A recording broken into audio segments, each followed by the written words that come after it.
ಮಾಧ್ಯಮಗಳ ಮುಂದೆ ವ್ಯಕ್ತಿಗತವಾಗಿ ತೇಜೋವಧೆ ಮಾಡಿದ್ರೆ ಹುಷಾರ್.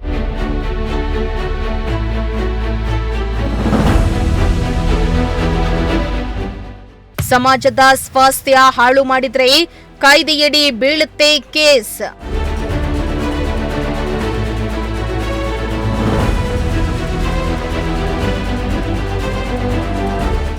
ಮಾಧ್ಯಮಗಳ ಮುಂದೆ ನಿಂತು ವ್ಯಕ್ತಿಗತವಾಗಿ ತೇಜೋವಧೆ ಮಾಡುತ್ತಾ ಸಮಾಜದ ಸ್ವಾಸ್ಥ್ಯ ಹಾಳು ಮಾಡಲು ಇಲ್ಲಸಲ್ಲದ ಹೇಳಿಕೆ ನೀಡುವವರಿಗೆ ದ್ವೇಷ ಭಾಷಣ ತಡೆ ಕಾಯ್ದೆಯಿಂದ ತೊಂದರೆ ಕಟ್ಟಿಟ್ಟ ಬುತ್ತಿ ಎಂದು ಕೆಎಸ್ಆರ್ಟಿಸಿ ನಿಗಮದ ಅಧ್ಯಕ್ಷ ಹಾಗೂ ಗುಬ್ಬಿ ಶಾಸಕ ಎಸ್ಆರ್ ಶ್ರೀನಿವಾಸ್ ತಿಳಿಸಿದರು.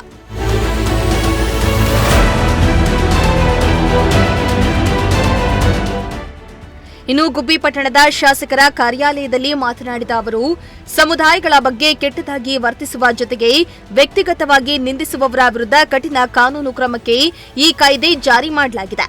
ಯಾವ ಪರಿಕಲ್ಪನೆಯಲ್ಲಿ ಈ ಕಾಯ್ದೆಗೆ ಕಾಂಗ್ರೆಸ್ ಪಕ್ಷಕ್ಕೆ ಕಂಟಕವಾಗುತ್ತೆ ಎಂದು ವಿ ಸೋಮಣ್ಣ ಹೇಳಿದ್ದಾರೂ ತಿಳಿದಿಲ್ಲ. ಯಾರಾದರೂ ನಾಲಿಗೆ ಹರಿಬಿಟ್ರೆ ಜೊತೆಗೆ ಒಂದು ಕೇಸ್ ದಾಖಲಾದ ಮೇಲೆ ಎಲ್ಲರಿಗೂ ಈ ಕಾಯ್ದೆ ಬಗ್ಗೆ ತಿಳಿಯುತ್ತೆ ಎಂದು ಎಚ್ಚರಿಕೆಯನ್ನ ನೀಡುವ ಜೊತೆಗೆ ಸರ್ಕಾರದ ಕ್ರಮವನ್ನ ಸಮರ್ಥನೆ ಮಾಡಿಕೊಂಡಿದ್ದಾರೆ. ಯಾರಿಗೆ ಹೆಂಗ್ ಕಂಟಕ ಆಗುತ್ತೋ, ಯಾರು ಹೆಂಗ್ ಬೇಕೋ ಹಂಗೆ ಟಿವಿ ಮುಂದೆ ನಿಂತ್ಕೊಂಡು ಮಾತಾಡ್ತಿರ್ತಕ್ಕಂಥವ್ರು, ಯಾರು ವ್ಯಕ್ತಿಗತ ತೇಜೋವಧೆ ಮಾಡ್ತಕ್ಕಂಥವ್ರು, ಸಮಾಜಗಳನ್ನ ತೇಜೋವಧೆ ಮಾಡ್ತಕ್ಕಂಥ ಸ್ಟೇಟ್ಮೆಂಟ್ ಕೊಡ್ತಾ ಇದ್ದಂಥವ್ರಿಗೆ ಅಂಥವ್ರಿಗೆ ತೊಂದರೆ ಆಗುತ್ತೆ. ಸಮುದಾಯಗಳ ಮೇಲೆ ಅಪಪ್ರಚಾರ ಮಾಡ್ತಕ್ಕಂಥದ್ದು, ಅವ್ರ ಮೇಲೆ ಏಕಾಏಕಿ ಕೆಟ್ಟದಾಗಿ ಬಿಹೇವ್ ಮಾಡ್ತಾ ಇದ್ದಂಥ ವ್ಯಕ್ತಿಗಳಿಗೆ ಮಾತ್ರ ಇದ್ರ ಎಫೆಕ್ಟ್ ಆಗುತ್ತೆ. ಅದು ಯಾರಿಗೆ ಹೆಂಗೆ ಸೋಮಣ್ಣವ್ರು ಯಾವ್ದು ಉದ್ದೇಶ ಇಟ್ಕೊಂಡು ಹೇಳಿದ್ರು ಗೊತ್ತಿಲ್ಲ. ಸರಿ ಬಿಡ್ತಿದ್ರು ಅಂಥವ್ರಿಗೆ ಸಮಸ್ಯೆ ಆಗುತ್ತೆ. ಯಾರನ್ನ ವ್ಯಕ್ತಿಗತವಾಗಿ ನಿಂದನೆ ಮಾಡ್ತಕ್ಕಂಥದ್ದು, ಸಮಾಜಗಳನ್ನ ನಿಂದನೆ ಮಾಡ್ತಕ್ಕಂಥದ್ದು, ಜಾತಿ ನಿಂದನೆ ಮಾಡ್ತಕ್ಕಂಥದ್ದು, ಇವೆಲ್ಲವನ್ನು ಯಾರ್ಯಾರು ನಾಲ್ಗೆ ಕಂಟ್ರೋಲ್ ಇಲ್ದಾಗ ಮಾತಾಡ್ತಿದ್ರು ಅಂಥವ್ರಿಗೆ ಇದು ಎಫೆಕ್ಟ್ ಆಗ್ಬೋದೇನೋ ಗೊತ್ತಿಲ್ಲ.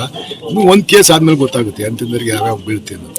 ಒಟ್ನಲ್ಲಿ ಅಧಿವೇಶನದಲ್ಲಿ ದ್ವೇಷ ಭಾಷಣ ತಡೆ ಕಾಯ್ದೆ ಅಂಗೀಕಾರವಾಗಿದ್ದು, ಮುಂದಿನ ದಿನಗಳಲ್ಲಿ ಈ ಕಾಯ್ದೆ ದ್ವೇಷ ಭಾಷಣ ಮಾಡುವವರಿಗೆ ಯಾವ ರೀತಿಯಾಗಿ ಕಡಿವಾಣ ಹಾಕ್ತೀವಿ ಎಂದು ಕಾದು ನೋಡಬೇಕಾಗಿದೆ.